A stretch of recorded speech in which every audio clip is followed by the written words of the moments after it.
오늘 말씀의 제목은 풍성함을 누리는 길, 이런 주제로 말씀 받겠습니다. 풍성이라고 하는 단어는 부여라고 하는 단어와 같이 사용하고 있습니다.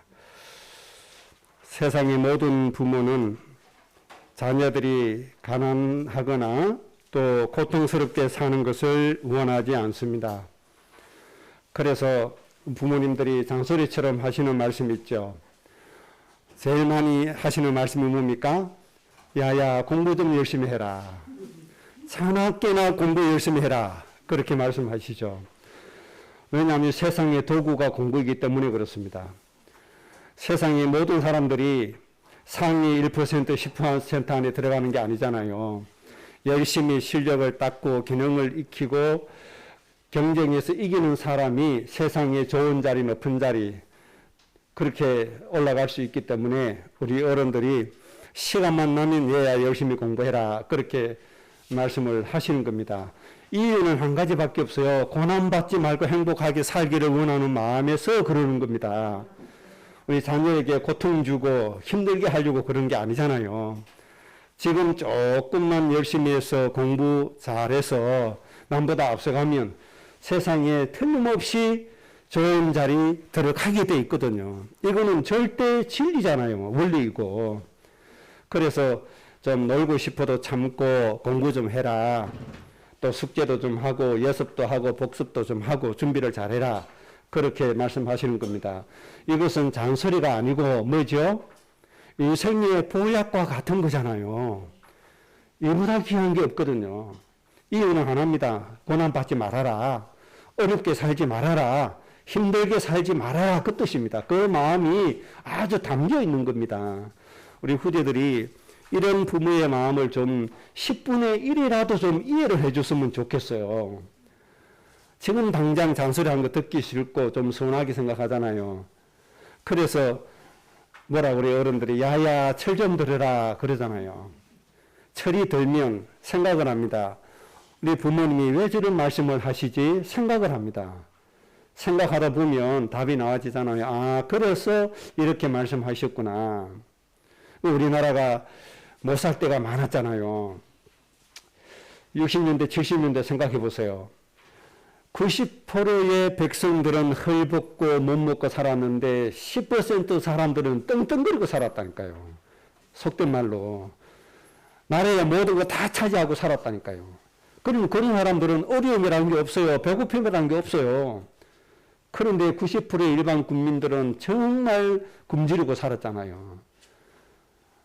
지금은 옷이 넘쳐서 그렇잖아요. 제가 어릴 때만 해도 옷 없었어요. 티셔츠 하나 가지고 1년 내내 입었어요. 우리나라 70년대가 그런 나라였습니다. 이런 형국에도 부족함이 없이 산 사람이 있었다니까요. 실력 키워서 국가에 좋은 자리 딱 차지하고 앉은 사람. 지금도 아프리카에도 못 사는 나라들이 많이 있잖아요. 그런데 10% 안에 들어가는 사람들은요, 집 안에 어마어마한 수영장까지 갖춰놓고 삽니다. 일반 국민들은 전기도 없이 살고 수도도 없이 살지만은 차지하고 사는 사람은 그런 게 모른다니까요. 어마어마한 수영장까지 집안에 갖춰놓고 상상도 할 수 없을 정도로 그렇게 살아요. 그게 이 세상입니다. 그 자리에 누가 들어가요? 열심히 준비하고 공부하고 힘쓴 사람이 그 자리에 들어갈 수 있어요. 지금은 직업이 다양해지고 우리나라의 경제가 크다 보니까 뭐 굳이 그거 안 해도 뭐 먹고 살만 하니까 그걸 그렇게 중요하게 생각을 안 해요. 내 육신 하나 간수하는 거는 할 수가 있어요. 그런데 좀 한 번 태어난 인생이 큰 일을 하고 가야 되잖아요. 많은 업적을 좀 남기고 가야 되잖아요. 그러려고 하면 반드시 뭐 해야 돼요? 실력을 갖춰야 되고 경쟁에서 앞서가야 되고 그렇잖아요. 부모의 심정 좀 얘기하다 보니까 말이 좀 엇나갔습니다. 마찬가지로 하나님께서도 우리를 향하여 어떤 마음을 갖고 계시죠? 아주 풍요롭게 부유하게 풍성하게 살기를 원하십니다. 하나님 우리가 원하시는 게 그 마음이에요. 내가 너 구원해 줬으니까 니 이제 죽도록 일 좀 해라. 그게 하나님의 마음이 아닙니다. 내가 너 구원해 줬으니까 십자가 지고 좀 고통받으면서 좀 힘들게 좀 살아라. 그거 하나님이 원하시는 거 아닙니다. 하나님 진짜 원하시는 것은 풍성함으로 살기를 원하신다는 것입니다. 이런 응답이 여러분의 인생이 되어지시기 바랍니다. 세상에서 하나님 은혜로 축복으로 가장 풍성하게 살아지시기를 바랍니다. 그렇게 되어야 됩니다. 우리 1세대들은 고생을 좀 많이 하게 되어져 있습니다. 그러나 신앙 구원받은 2세대, 3세대들은 이제는 하나님이 주신 구원의 축복을 좀 풍성하게 누려야 될 때입니다. 우리 후대들은 앞으로 그렇게 되어질 겁니다. 우리 1세대보다는 훨씬 더 하나님의 은혜로 풍성하게 되어질 겁니다. 우리도 마찬가지입니다. 하나님 주시는 것 안에서 풍성하게 살아주셔야 됩니다. 그래야 가문 살릴 수 있습니다. 그래야 우리 후대를 바르게 이끌어갈 수 있습니다. 그래서 오늘 하나님은 나를 향해서 어떤 마음을 가지고 계신다고요? 아주 풍요롭게 살기를 원하신다. 아주 부유하게 살기를 원하신다. 그것을 좀 전제를 하셔야 됩니다. 이게 하나님이 원하시는 겁니다. 여러분 자녀들이 고통받고 어렵게 살면 좋겠어요? 그거 원치 않잖아요. 가난하게 살아서 하루 세끼 늘 걱정하고 살아야 되겠어요? 그거 원치 않잖아요. 하나님 마찬가지입니다.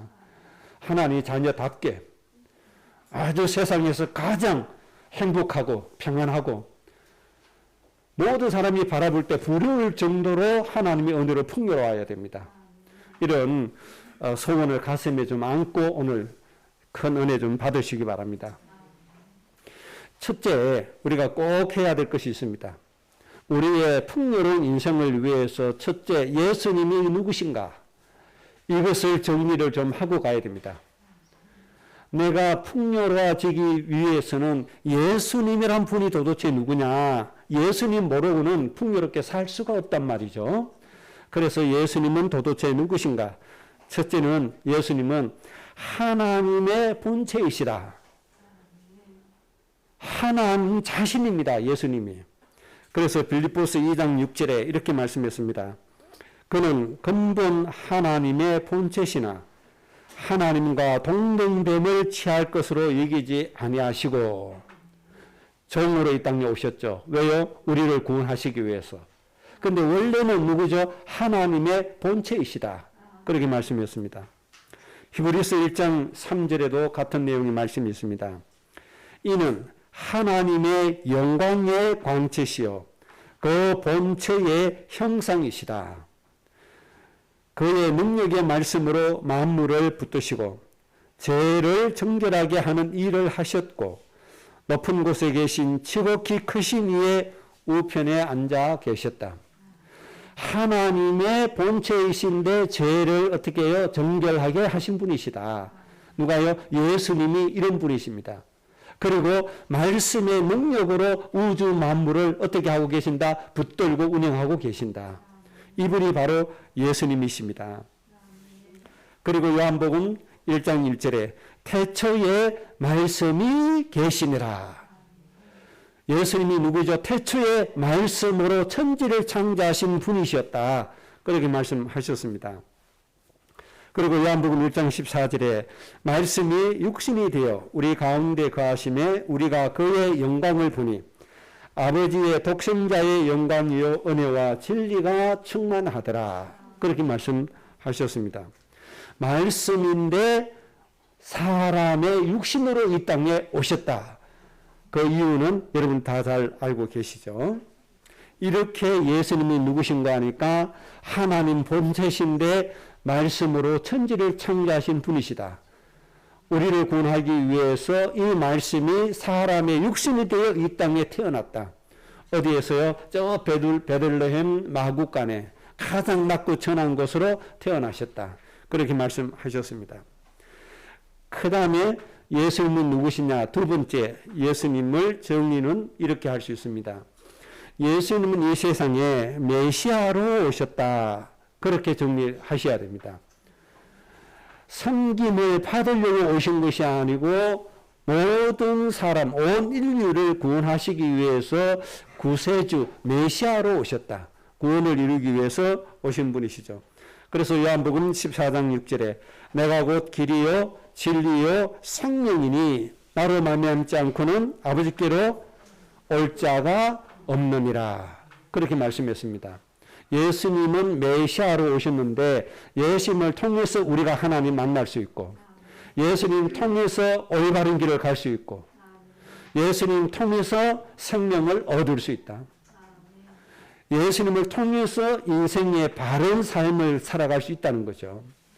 그래서 예수님은 하나님 만나는 길로 오신 겁니다. 마가복음 10장 45절에 모든 사람의 대성물로 주려 함이시다. 이렇게 말씀해 주셨습니다. 메시아이신데 메시아의 역할을 어떻게 감당하시죠? 대속제물로 십자가에서 죽을 주심으로 메시아의 사명을 감당하시는 겁니다. 이것을 일컬어서 뭐라고 말씀하시죠? 섬김이다. 그렇게 말씀해 주셨습니다. 디모데전서 2장 6절에도 같은 말씀을 하셨습니다. 그가 모든 사람을 위하여 자기를 대성물로 주셨으니 예수님이 하나님 본체이신 예수님이 모든 사람을 위해서 자기를 뭘로 주셨어요? 대속물로 주셨다. 대속제물로 주셨다. 그렇게 말씀하셨습니다. 그 다음에 요한일서 3장 8절에 하나님의 아들이 나타나신 것은 마귀의 일을 멸하기 위해서다. 이게 굉장히 중요한 예수님의 역할이시죠. 이 마귀의 일을 멸하지 않고는 예수님 메시아로 오신 목적을 이룰 수가 있어요? 없어요? 온전하게 이룰 수가 없단 말이에요. 그래서 대속제물이 되시면서 하나님 만나는 길이 되어 주시면서 우리의 생명이 되고 마귀의 일을 어떻게 해요? 완전히 멸해 주셨다. 그래서 마귀가 이제 우리를 이길 수 있어요? 없어요? 절대로 못 이겨요. 그래서 마귀가 쓰는 방법이 뭐죠? 쏘기는 거. 멀리서 유혹하는 거, 멀리서 화살 쏘는 거, 이거밖에 못한단 말이에요. 마귀가 주는 의심의 화살 딱 맞고 그게 온몸에 탁 퍼지면 안 되죠. 믿음의 방패를 딱 들고 마귀가 쏘는 불화살을 이겨버리면 하나님이 주신 모든 구원의 축복을 충만하게 누릴 수 있잖아요. 그래서 예수님이 뭐 하셨다? 마귀의 일을 다 멸하셨다. 그렇게 말씀해 주셨습니다. 히브리서 2장 14절에 자녀들은 혈과 육에 속했다. 누가요? 하나님의 자녀들이 혈과 육, 육신이 되어버렸단 말이죠. 그도 또한 같은 모양으로 혈과 육을 함께 지내심은 그 예수님이 우리처럼 혈과 육을 지내심은 그 뜻이죠. 죽음을 통해서 예수님의 죽음을 통해서 죽음의 세력을 붙잡고 있는 마귀를 멸하셨다. 그렇게 말씀했습니다. 하나님의 백성들이 육에 속했는데 예수님도 육에 속한 것처럼 오셔서 십자가에서 죽으신 이유가 뭐냐? 그 이유는 죽음의 세력을 가지고 인간을 멸망시키려고 하는 마귀를 뭐 하셨다? 멸하셨다. 그렇게 말씀해 주셨습니다. 간단하게 말씀드리면 십자가에서 죽으시고 부활하신 이유가 누구를 멸하기 위해서? 마귀를 멸하기 위해서 죽어주셨다. 그렇게 말씀해 주신 겁니다. 그리고 세 번째 예수님은 누구신가 하니까 오늘 읽은 본문 말씀처럼 골로새서 2장 2절과 3절에 이렇게 말씀했죠. 모든 이해의 풍성함과 하나님의 비밀이다. 예수님이 누구죠? 모든 이해에 풍성합니다. 여기에서 이해라고 하는 단어는 헬라어의 뜻이 함께라고 하는 뜻입니다. 함께. 하나님이 함께해 주시는 풍성함이 예수님 안에 다 있다. 그리고 하나님의 모든 비밀이 예수님이신데 예수님 안에 하나님의 지식도 감춰져 있고 하나님의 부하도 감춰져 있고 하나님의 모든 것이 어디에 다 있어요? 예수님 안에 다 있는 겁니다. 그래서 우리가 이 예수님 마음으로 믿고 영접하면 예수님 우리 안에 성령으로 내주에 계시잖아요. 하나님의 모든 비밀 다 가지신 예수님이 우리 몸 안에 성령으로 계시니까 우리가 곧 하나님의 모든 것을 소유하는 사람이 돼야 안 돼요? 소유하는 사람이 되어진다는 거죠. 이 사실을 여러분들 좀 믿으셔야 됩니다. 그래 이제 내가 약한 존재가 아니에요. 하나님의 모든 비밀을 가지고 있는 자예요. 그래서 우리는 뭐예요? 당당하게 좀 나가야 돼요. 기죽지 말고 좀 쪼그라들지 말고 내 안에 누가 있어요? 예수님이 계시잖아요. 하나님의 모든 비밀 권세가 내 안에 다 계시잖아요. 그래서 당당하게 가면 세상이 우리 앞에 어떻게 되어져요? 굴복되시잖아요. 시골 사람들이 도시에 가서 어마어마한 시설이나 어마어마한 사람 앞에 가면 괜히 주눅 들잖아요. 대통령 앞에 가면 주눅 들어야 안 들어요? 괜히 주눅 들어야 말도 제대로 못하고 말도 버벅이고 막 그러잖아요. 육신은 그렇다고 할지라도 우리의 영적인 신분은 그렇지 않다고 하는 거죠. 감히 대통령이 하나님과 대할 수 있어요? 비교가 안 되잖아요. 예수 믿지 않는 대통령은 자기 힘밖에 없지만은 예수 믿는 우리는 우리 안에 누가 계시죠? 예수님이 성령으로 계세요. 하나님의 모든 것이 어떻게 돼요? 우리 안에 다 계신단 말이에요. 그래서 우리 안에 뭐가 나와요? 하나님의 권세가 나오게 돼 있어요. 이것을 좀 누리시기 바랍니다. 그리고 모든 게 다 굴복되어진다니까요. 이거 진짜입니다. 좀 믿으세요. 희한한 일이 막 벌어집니다. 진짜 믿으면. 제가 선교사님을 후원하는데 선교사님이 전화가 왔어요. 지금은 스마트폰이 있어서 얼마나 소통이 수월하게 잘 됩니까? 30년 전, 20년 전에는 그게 없었잖아요. 이 돌리는 거 있잖아요. 다이얼 돌리는 거. 유선 전화기로 했단 말이에요. 그러면요, 영국 거쳐서 아프리카에서 전화하면 영국 거쳐서 영국에서 한국으로 오고 통화하기가 그렇게 힘들었습니다. 한번 통화하면 바로 응답이 안 되십니다. 여기서 여보세요 하면 한 2, 3분 있다가 저쪽에서 여보세요 이랍니다. 선교사님이 목사님 이번 달에 3천만 원 필요합니다. 전화 끊어요. 그럼 한참 있다가 이제 3천만 원 필요합니다. 그 얘기 듣고 이제 끊고 그래요. 통화를 길게 할 수 있는 상황이 안 돼요. 통신이 그렇게 원활하지 않으니까. 그래 놓고 끊는단 말이에요.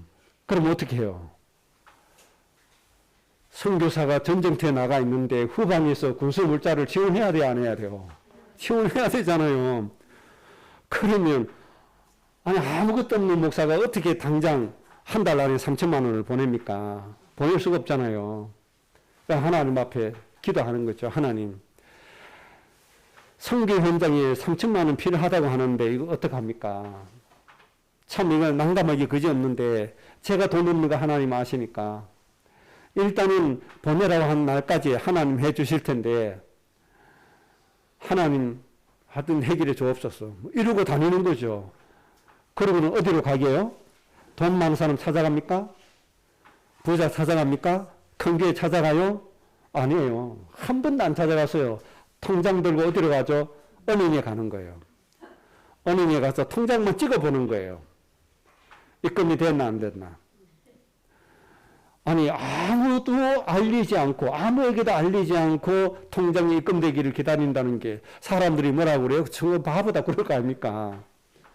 그러거나 말거나 통장 들고 가서 찍어보는 겁니다. 잠잠해요. 마감날이 딱 됐어요. 마지막 날. 보내달라고 하는 마지막 날. 한 3시쯤 갔어요.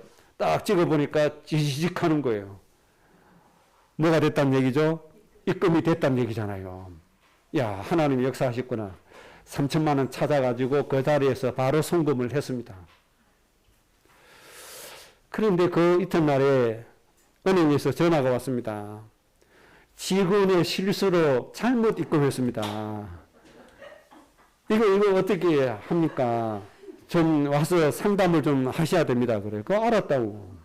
갔어요. 그래 얘기를 해요. 우리가 실수한 거 맞는데 이게 어떡합니까? 한 가지만 동의해달라는 거예요.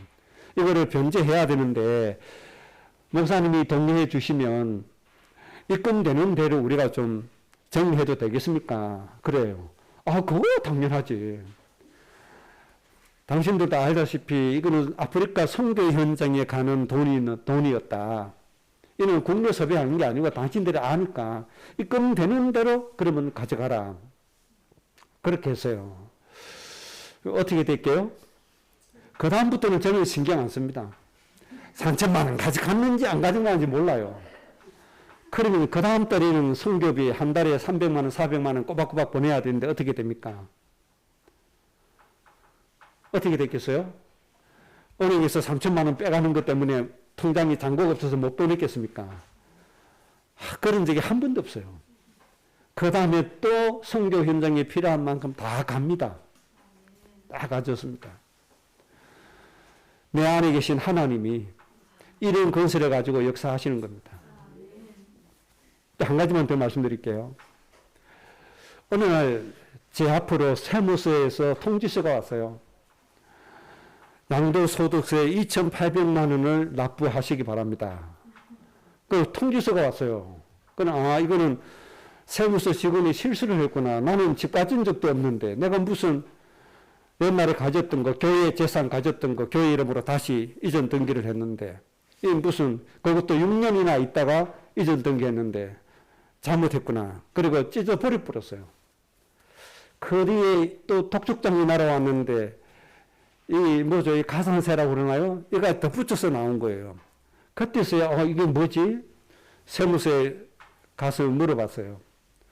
세무사에게 상담을 했더니 목사님 이거는 양도세 부과 대상자가 맞으니까 꼭 납부하셔야 됩니다. 왜 그렇습니까? 하니까 1가구에 2주택이 됐다는 거예요. 그래서 부과 대상이 맞다는 거예요. 나 집 없는데. 알고 봤더니 우리 누나가 모친을 제 주민등록에 올려놓아버린 거예요. 나도 모르게. 우리 모친이 조그만 집이 있었단 말이에요. 그러니까 집이 2채가 돼버린 겁니다. 나도 모르게. 그래서 이거는 어쩔 수 없어요. 정당한 세무 업무가 맞는 거예요. 그래서 2,800만 원 내야 되는 거예요. 참 이거 난감하잖아요. 그래서 일단 전에 있는 교회에다가 알리고 세무사에게 물어보니까 세무 안 되는데 이거 내야 돼. 방법이 없다는 거예요. 그러면서 끝에 하는 말이 세무서장님 찾아가서 한번 만나보세요. 그래요. 이거는 세무서장에게 말씀을 전하라는 뜻이구나. 그리고 세무서장 찾아갔어요. 마포 세무서장님 찾아갔는데 키도 크고 머리도 희끗하고 아주 점잖게 생긴 신사분이 나오더라고요. 28년 전에 제 모습은 머리가 엄청 길고 완전 촌놈 그대로거든요.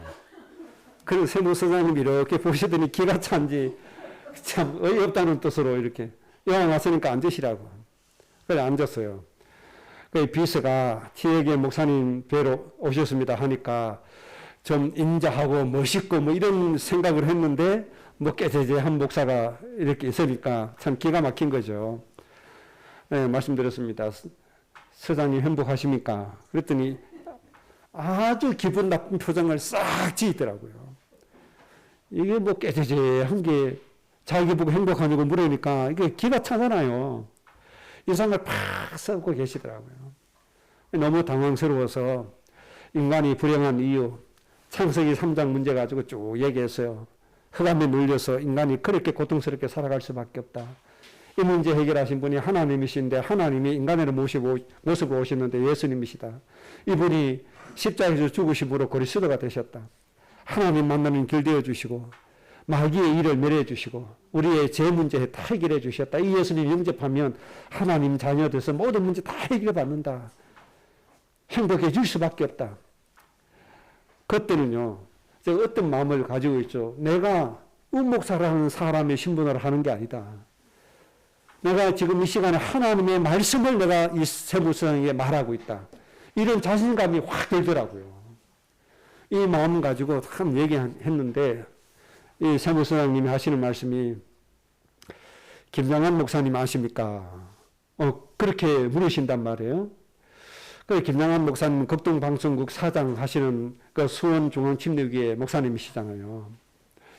네, 같은 교단 목사입니다. 그랬더니 목사님 제가 그 교회에 출석하고 있습니다. 그래요. 그러면서 하신 말씀이 목사님 그 세무 관계는 제가 처리하겠습니다. 걱정 마시고 돌아가십시오. 그게 전부 다예요. 그래서 2,800만 원 신경 안 쓰고 그걸로 끝나버린 겁니다. 그러니까 하나님이 우리 안에 계시니까 뭐가 나와져요? 권세가 나와지는 거예요. 뭐가 나와져요? 감동이 나와지는 거예요. 감동이. 제가 말 잘했어요? 그때는 지금보다도 말도 못했거든요. 경상도 남자들 발음이나 똑바로 씁니까? 뭐 어도 안 되고 어도 안 되고 뭐. 이런 발음인데 무슨 이런 말 듣고 사람이 이해되겠습니까? 이거는 사람의 말이 아니고 우리 안에 있는 뭐가 나와진 거죠? 하나님의 은혜가 나와진 거예요. 말이 좀 길어졌습니다. 예수님 안에 계시기 때문에 여러분에게 하나님의 권세가 있음을 알아야 된다 이 말이에요. 그래서 이 권세 있음을 알고 어디를 가든지 교만하지 말고 당당하게 이 권세를 알고 어디를 가든지 기죽지 말고 당당하게 그리고 아주 겸손하게 그리고 여러분들이 생활하셔야 됩니다. 우리 안에 하나님이 이 모든 것을 다 주셨어요. 이게 누굽니까? 바로 예수님이시다. 하나님의 모든 풍성함이 예수님 안에 있고 하나님의 모든 비밀이 이 예수님 안에 있다. 그런데 이 예수님 지금 어디 계시죠? 내 몸 안에 성령으로 계신단 말이에요. 그럼 이 권세가 내가 가는 곳마다 이 권세가 나와진다. 여러분 꼭 믿으시기 바랍니다. 강도가 나를 보고 쫓아오다가 내 앞에 뭐 해야 돼요? 완전히 기력을 잃어서 꼬꾸라져야 돼요. 왜요? 내 안에 예수님 계시니까. 이분이 바로 예수님이십니다. 이 예수님으로 꼭 충만해지시기 바랍니다. 자, 그러면 그게 두 번째입니다. 우리가 하나님의 풍성 부요를 누리기 위해서 반드시 해야 될 것이 있습니다. 하나님의 풍성함을 누리기 위해서 반드시 해야 될 것. 필수적으로 전제해야 될 내용이 바로 오늘 본문의 말씀. 누구 안에서요? 예수 안에서. 예수 안에서.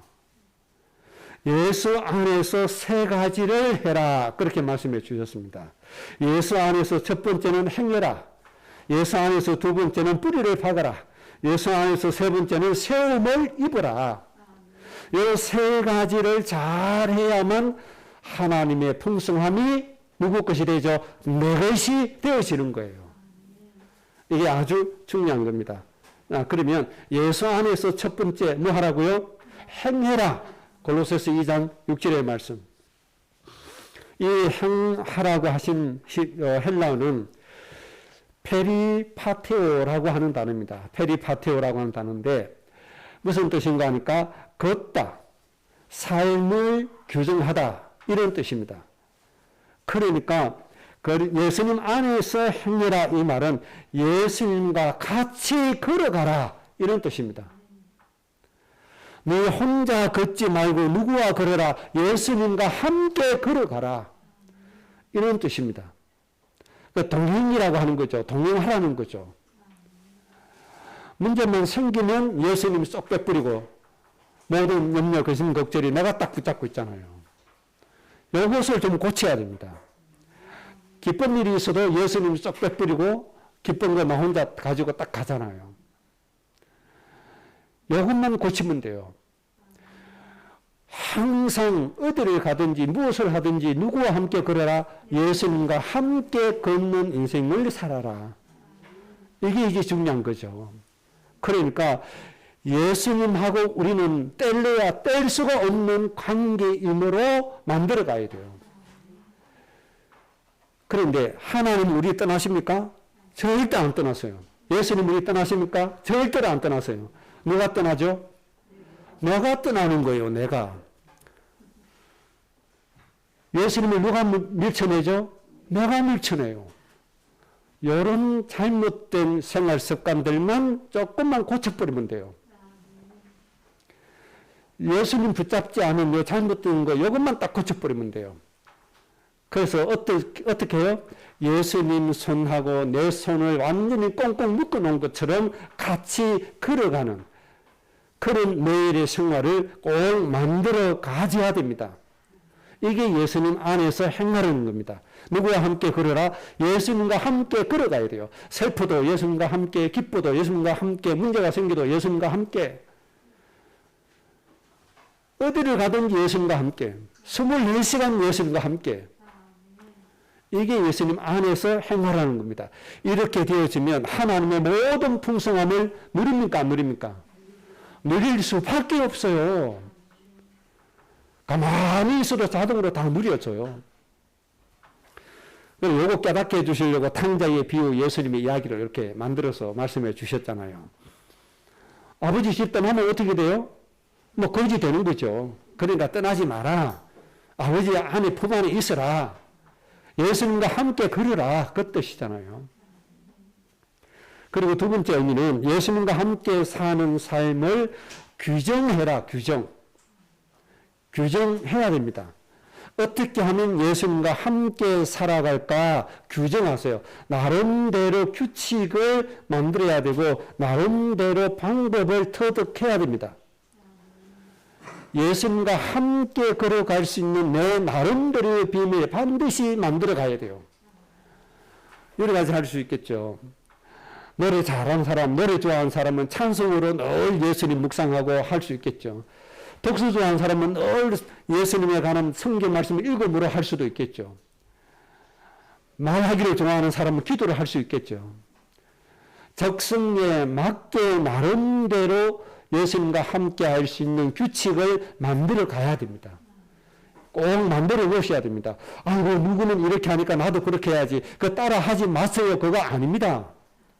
하나님이 나에게 주신 적성이 있어요. 그걸 가지고 내가 찾아가야 돼요. 아이고, 김집사 저런 가 보니까 참 보기 좋고 참 은혜 잘 받대. 나도 저래야 되지. 안 맞습니다, 여러분. 그거는 김집사 거예요. 그거 이 집사 거예요. 남의 거 모아 붙들려고 하지 말고 하나님이 나에게 주신 내 인격 가지고 내 적성 가지고 내 생각 가지고 나름대로의 규칙을 딱 만들어가면 돼요. 만드시기를 주의 이름으로 축복합니다. 예수님과 함께 걸어갈 수 있는 뭘 만들어라? 방법을 꼭 만들어라. 그 규칙을 만들어가지고 그 규칙을 뭐 해라? 꼭 지켜라. 난 하루에 5번 기도로서 하겠다. 그러면 그 규칙을 지켜야 할 말이죠. 이렇게 해서 예수님과 함께 걸어가면 반드시 하나님의 모든 풍성함을 누리게 되어져 있습니다. 그 다음에 두 번째 방법이 골로새서 2장 7절에 예수님 안에다가 뭐 해라? 뿌리를 박아라. 뿌리를 박아라. 헬라어 허리조오라고 하는 단어입니다. 뿌리를 박아라. 허리조오. 무슨 뜻인가 하니까 고정시키다, 확고하게 하다, 확립하다 이런 뜻입니다. 가장 핵심적인 뜻이 고정시키는 것입니다. 뿌리를 박아라. 이것은 어떻게 해요? 예수님에게다가 고정을 시켜라. 아주 이게 중요하죠. 고정이 제대로 안 되면 반드시 사고 납니다. 무너집니다. 부러집니다. 고정이 되어져야 됩니다. 조업하는 그 선박, 어선들에게 꼭 필요한 게 뭐죠? 다시라고 하는 기구가 필요하잖아요. 배를 고정시켜주는 거. 고정시키지 않으면 조업도 안 됩니다. 아무것도 안 되집니다. EBS TV를 봤는데 바닷가 사람들이라고 하는 프로그램이 있었습니다. 그걸 보니까 어떤 배가 조업을 하는데 2톤짜리 닷을 4개나 가지고 있어요. 2톤짜리. 그리고 성령차는 1톤 되나요? 무게가? 그건 안 되죠. 이 승합차 큰 게 한 2톤 되잖아요. 이 2톤짜리 닷을 4개나 바다에 내리고 조업을 하더라고요. 그래야만 고기를 제대로 잡을 수 있는 것 같아요. 그 먹갈치를 잡는 조업하는 그 배인데 그만큼 바다 물길이 세니까 배가 고정이 안 되잖아요. 고정시키지 않으면 아무것도 안 되지는 거예요. 그래서 뭐부터 해라? 고정부터 시켜라. 그래서 여러분의 모든 생각을 예수님에게다가 고정을 시키세요. 여러분들의 마음을 예수님에게다가 고정을 시키세요. 여러분들의 발걸음을 예수님에게다가 고정을 시켜야 돼요. 고정시키지 않으면 뭐 흘러 들어가서 아무것도 안 되집니다. 이 세상은 뭐와 같냐면 저 바다와 같아요. 바다에 가면 보면은 조용하잖아요. 아주 평안하게 그래 보이죠. 그런데 물속은 그렇지 않습니다. 조류의 세기가 어마어마합니다. 배낚시를 이따가면서 한 번씩 하면 제일 무거운 추가 300g, 400g 저 수심 100m 이런 데 있는 대구를 잡기 위해서 낚시 바늘 추가 한 300g, 400g 무거운 게 이런 게 돼 있어요. 이 무거운 추가요. 조류에 의해서 흔적도 없이 날아가 버리고 없습니다. 여기에 내리는데 쭉 수백 미터까지 흘러가 있습니다.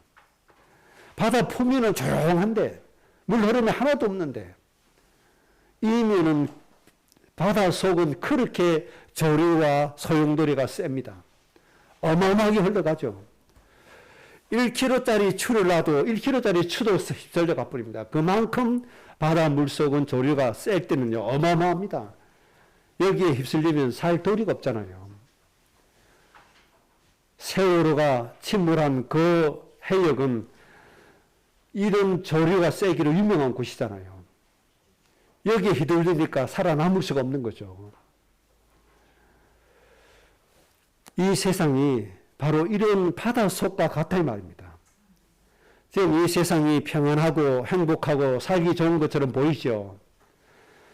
이 세상의 내면을 한번 보세요. 마귀가 죽음이라고 하는 것 가지고 세상을 휘둘리는데 저 바다 속의 조류보다도 더 심하게 소용돌이 치고 있잖아요. 그게 이 세상입니다. 여러분 이것을 좀 볼 줄 알아야 됩니다. 조용한 것 같지만은 풍랑이 있는 세상입니다. 이런 세상에 여러분들 인생을 행복하게 만들어 가려고 하니까 뭘 내려야 돼요? 닷을 내려서 배를 고정시켜야 된단 말이에요. 여러분의 인생에 배를 고정시켜야 되는데 어디다가 내려야 돼요? 예수님에게다가 고정을 시켜라 이 말입니다. 세상에 부귀영화에다 고정시키면 됩니까? 같이 무너지죠. 세상의 돈에다가 고정시키면 됩니까? 같이 무너지죠. 우리의 인생을 안전하게 붙잡아 줄 수 있는 그 단단한 기초는 누구밖에 없다? 예수님밖에 없다. 그래서 우리 인생을 붙잡아 주는 닷을 누구에게라 고정시켜라? 예수님에게다가 고정을 시켜라. 그래서 우리 날마다 예수님 붙잡아야 되는 거예요. 그래서 날마다 조용하게 묵상하면서 예수님 붙잡아야 돼요. 예수님 팽개 쳐놓고 울고 불고 찬송 100시간 해도 소용없어요. 그런 거 하지 말고 조용하게 내 마음속에 예수님 딱 붙잡고 계세요. 그러면 됩니다. 예수님 생각 제일 많이 하시면 돼요. 간단해요. 예수님 생각 제일 많이 하시라. 그러면 예수님에게 단단히 고정시킨 것과 같다. 그렇게 정리할 수가 있습니다. 그 다음에 세 번째 골로새서 2장 7절에 그리스도 안에 뭐해라? 세움을 입어라. 이 말은 에프코도메우라고 하는 헬라어 단어입니다. 짓다라고 하는 뜻입니다. 그리고 여러분의 인생의 집을 누구에게? 예수님 안에다가 지어야 된다 이 말이에요. 그래야만 여러분의 인생이 뭐해져요? 풍성한 인생이 되어지고 부유한 인생이 되어질 수 있다. 그렇게 정리할 수 있습니다. 자, 예수님과 함께 걸으시기 바랍니다. 그리고 삶의 규칙을 잘 만드시고 꼭 실천에 옮기시기 바랍니다. 그리고 여러분의 인생의 모든 것을 누구에게 고정시켜라? 예수님에게 고정시켜라. 그리고 무엇으로 집을 지어야 돼요? 예수님의 사상으로 집을 지어라. 예수님의 방법으로 집을 지어라. 예수님 이름으로 집을 짓고 나를 위해서 모든 고통을 담당하시기 위해서 채찍에 맞으시고 내 슬픔과 질구를 담당하신 예수님으로 뭘 지어라? 내 집을 지어라. 이렇게 하면 풍성함을 누릴 수밖에 없는 겁니다. 꼭 이렇게 인생이 되어주시기 바랍니다.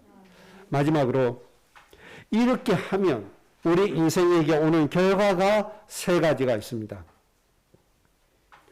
골로새서 2장 9절부터 15절까지 이런 결과가 와집니다. 첫째는 골로새서 2장 9절 10절에 이렇게 말씀했습니다. 하나님의 신성의 모든 충만함이 충만하게 되어진다. 신성, 하나님의 속성, 하나님의 성품, 하나님의 신성이 육체 가운데 뭐 해진다고요? 충만해지게 된다. 이렇게 되면 끝나는 거 아닙니까?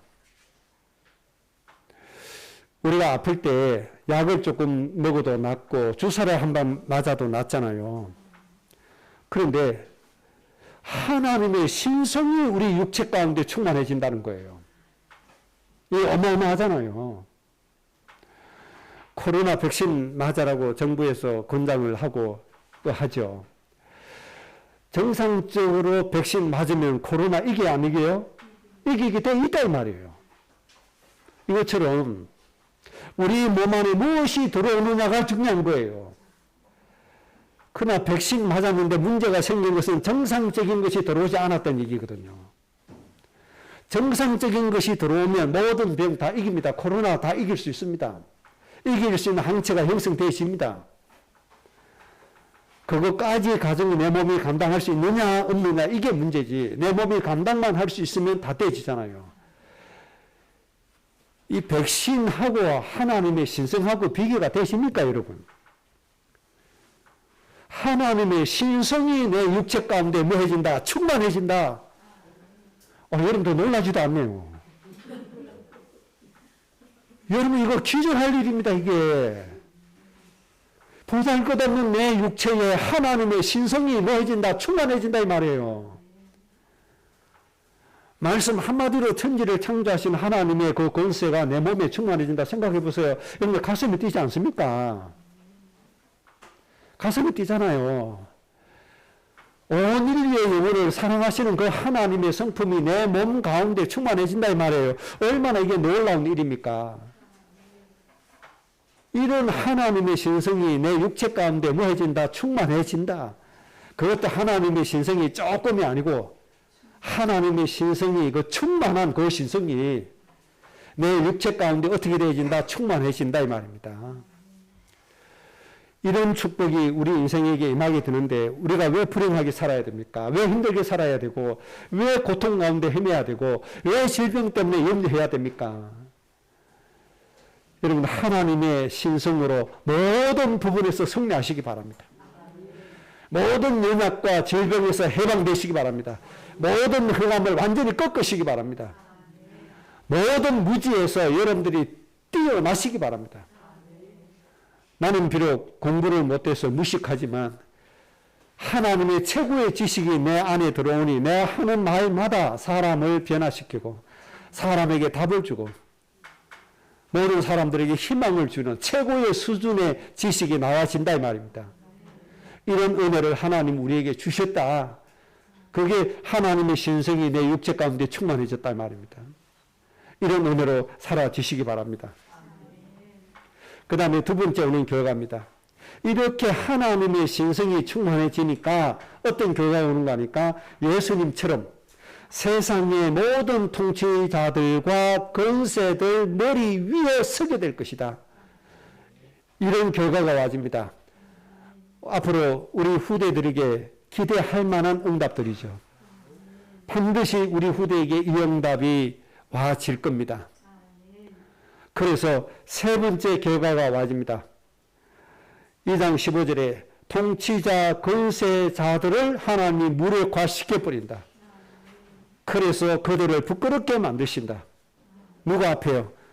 우리 후대 앞에, 우리 앞에, 그리스도의 신령이 충만한 우리 앞에 이런 일들이 벌어진다. 하나님이 이 응답을 놓고 여러분을 자녀 삼아 주셨음을 꼭 믿으시기 바랍니다. 이 응답 받는 게 좋겠어요? 안 좋겠어요? 싫은가 봐요? 여러분 가정, 가문이 이렇게 되는 게 좋아요? 안 좋아요? 대답 선뜻 못하신 이유 제가 압니다. 왜 그러냐? 설마 이런 마음 때문에 그래요. 그냥 설마가 아닙니다. 설마가 사람 잡는다고 진짜가 되는 날이 와질 겁니다. 왜 그러냐? 하나님의 소원이기 때문에 그렇습니다. 이때까지는 정말 이런 데 관심을 안 가져서 문제였지. 이게 정말 내 인생의 행복이구나. 정말 규칙으로 정해버리면 역사 일어난다니까요. 이거 안 하고 그냥 아브라함처럼 의식주만 쫓아가니까 그게 문제죠. 문제가 생겼다고 마누라 팔아먹고 이 짓 하니까 문제고, 기근 오니까 애굽으로 도망가고 하니까 그게 문제지. 백민의 축복 주시니까 뭔 짓 해요? 별미 타령하고 이 짓 하니까 문제지. 정말 예수님 안에 집을 짓고 예수님 하신 것처럼 하기를 규칙을 정했다. 그러면 어떻게 되겠어요? 이 말씀은 자동으로 성취되어집니다. 이 축복이 여러분에게 꼭 이루어지기를 주의 이름으로 축복합니다. 결론입니다. 그래서 우리 인생은 이런 결론을 가지고 살아야 됩니다. 언약 성취입니다. 창세기 17장 4절 6절. 모든 민족의 아버지요 어머니로 살 수 있게 해 주십니다. 우리 가문이 가져야 될 믿음의 내용입니다. 하나님, 우리가 잘 살게 해주세요. 건강하게 해주세요. 안 해도 됩니다. 하나님이 주신 이 언약 안에 그 모든 것은 다 들어있습니다. 우리가 힘써야 될 것은 바로 이 언약입니다. 하나님, 우리 가문이 어떤 가문이 돼야 됩니까? 우리 후대가 어떤 후대가 돼야 됩니까? 그냥 이삭처럼 100배의 축복 받아서 별미, 내 먹고 싶은 거, 내 살고 싶은 거 시큰 사다가 그냥 인생 끝내는 겁니까? 아니면 하나님 그렇게 원하시는 모든 민족을 살리는 아버지, 어머니로 살아야 되는 것이 내 인생인데 어떻게 살아야 됩니까? 여러분들 무엇을 붙잡느냐에 따라서 결과가 달라짐을 믿으시기 바랍니다. 우리는 이때까지 언약을 위해서 살아라고 강조받은 적이 없습니다. 하나님 믿으면 복받는다. 이 소리를 대체적으로 강조받았습니다. 그리스도와 모든 문제 해결을 해주시니 그리스도도 문제 해결 받아라. 이 말씀은 수도 없이 들어왔습니다. 하나님이 원하시는 게 뭡니까? 모든 민족을 복되게 해라. 모든 민족을 살리는 통치자, 권세자, 머리 위에 서는 사람이 되라. 이것은 우리가 별로 관심을 안 가졌잖아요. 그래서 안 되게 느껴지는 것 뿐입니다. 이제 우리 후대들은 하나님의 언약의 말씀을 귀가 닳도록 들어야 됩니다. 그래서 어떤 마음이 들어져 버려야 돼요? 이게 내 운명이구나. 모든 민족의 아버지 어머니로 사는 게 내 운명이구나. 나는 여기에서 벗어날 길이 없구나. 이렇게 되어져 버려야 돼요. 그렇게 되어지는 날 바로 골로새서 2장에 있는 모든 응답이 성취가 되어질 줄로 믿습니다. 모든 성도들의 가문이, 가정이 꼭 이 응답으로 행복해지시기를 주의 이름으로 축복합니다. 합심으로 기도하겠습니다. 하나님 아버지, 오늘 주신 말씀대로 우리 인생이 되기